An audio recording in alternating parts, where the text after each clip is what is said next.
महाराष्ट्रात आषाढी एकादशीला किती महत्त्व आहे हे तर तुम्हा सर्वांना माहितीच आहे.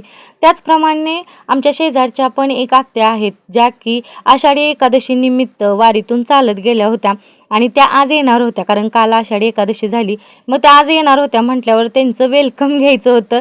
म्हणजे अशी त्यांच्या सुनांची इच्छा होती. कारण त्या बिचारीला मुलगी नाही. मग त्या म्हणजे त्या आत्याच सुनांना आपल्या मुलगी पण मानतात आणि सुना पण मानतात. त्यामुळं सुना पण खूप छान आहेत.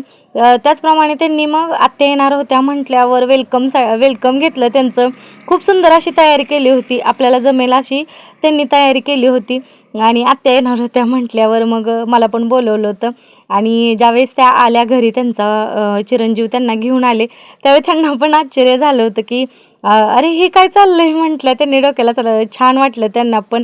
आनंद झाला. इतक्या दिवस वारीतून फिरत होत्या, त्यावेळेस तर होताच होता आनंद, पण घरी आल्यानंतर पण त्यांना आपली माणसं इतक्या उत्साहानं कौतुकानं आपली वाट बघतायत हे बघून खूप छान वाटलं. त्यांच्या सुनांनी पण खूप सुंदर असं सजावट केली होती. त्यांचं वेलकम केलं.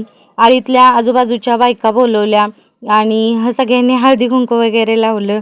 म्हणजे सुंदर क्षण असतो आपल्यासाठी.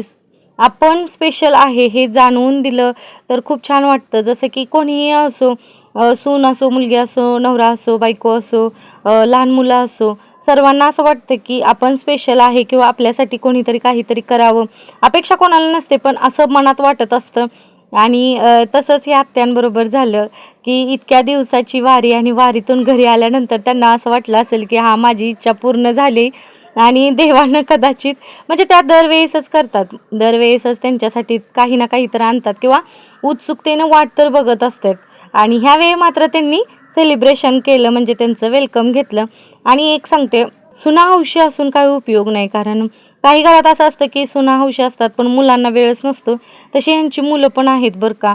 मुलं पण म्हणजे कौतुक करत असतात आईचं. छोटंसं देवघर आहे, पण देवघरात खूप मान आणि घरात पण खूप सन्मान आहे.